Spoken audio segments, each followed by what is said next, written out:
Let me tell you about someone I worked with a few years ago. He ran a gym. It wasn't an online business, it was actually a physical gym. And every year in the autumn, he ran a Christmas challenge. New clients would come in for an 8-week program, get results before the holiday period, and a good proportion of them would stay on as members every year. It was one of the most important revenue periods of his year. Now, the first year he ran Facebook ads to fill it, they'd worked extremely well. And he spent a reasonable amount, got a significant amount of clients, more than he needed actually, and his Christmas that year was very comfortable.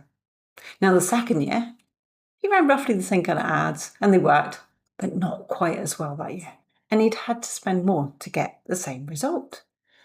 The third year, though, he ran the ads and they barely moved the needle for him. And he tried changing things himself. His staff tried changing things that they'd heard on social media and on YouTube.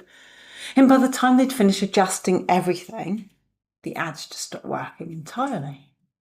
By the time he reached out to us, he was facing his fourth Christmas challenge with almost no idea how he was going to fill it. He needed a specific number of clients, and he had a specific amount he needed to earn. And he was generally worried about being able to cover his costs that year. So we went through everything. We went through his ad history, his business costs, how many clients he could realistically take on, what his budget could cover, and then how much time he had before the challenge actually needed to start filling. And then we put a plan together and began running a campaign. Within 3 months, his challenge was full. Not barely full, but comfortably full. And he had enough income coming in that he was able to approach Christmas in a completely different state of mind than he had been in the previous year. But something else happened that he hadn't expected. We'd taken the time to teach his team how to manage what we had set up, so when the campaign needed to continue, they could handle it. And he wasn't dependent on anybody keeping it going because he owned the system. We set it up and he could run it. Now, what I've thought about since reflecting on that situation is what those 3 months actually felt like from his side. Because by the end of them, his ads manager was doing something he hadn't done in years.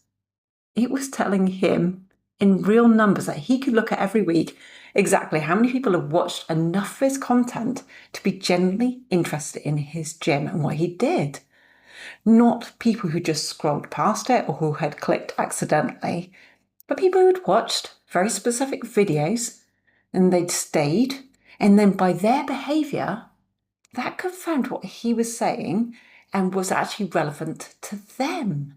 And he could see that invisible list in his ads manager filling up, and he could actually see how many people were in it.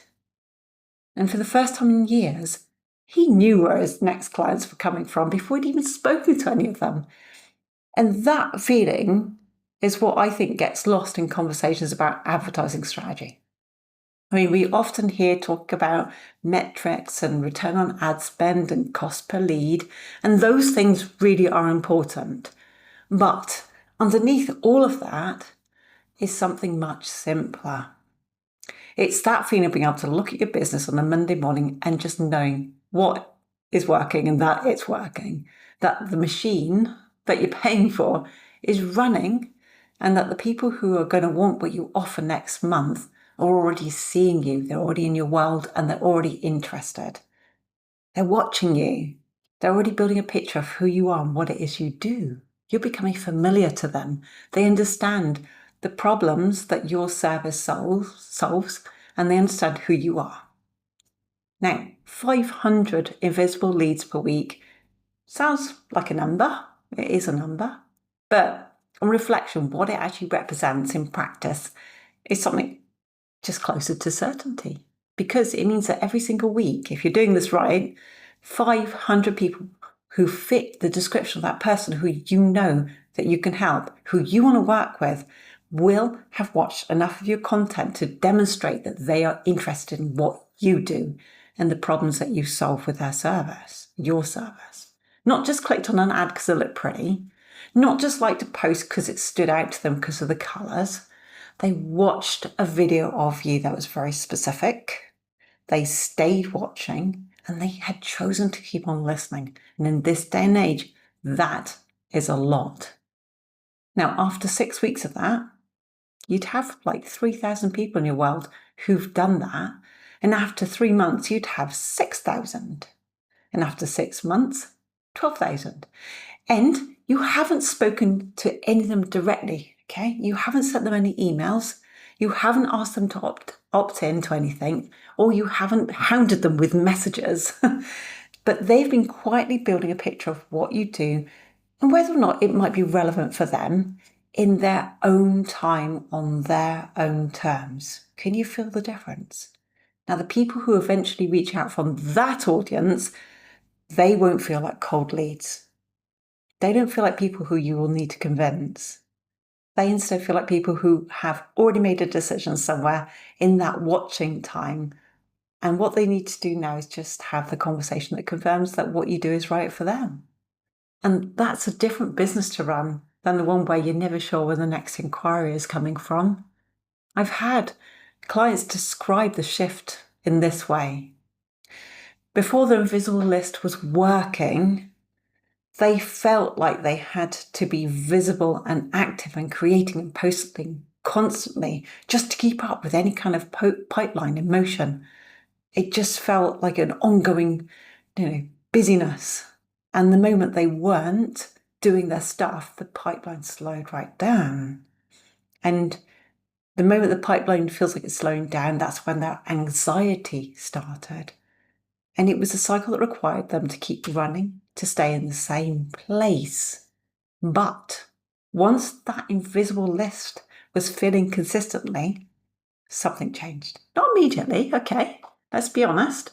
It took time to build, and it required patience through the period where the algorithm was still learning about their ideal clients, and the list was still quite small at the beginning. But by the end of the 3rd month, there was definitely a shift. And the business was actually doing something while they slept. That's the beauty of this, yeah? And the ads manager numbers on a Monday morning reflected work that happened on Saturday and Sunday there without them even. Yeah. The invisible list was growing without them requiring them to be personally active every single day too. You think about the gym owner. He went from worried about paying his taxes to being comfortable enough to take a real break over Christmas. And that is not a small thing in this day and age.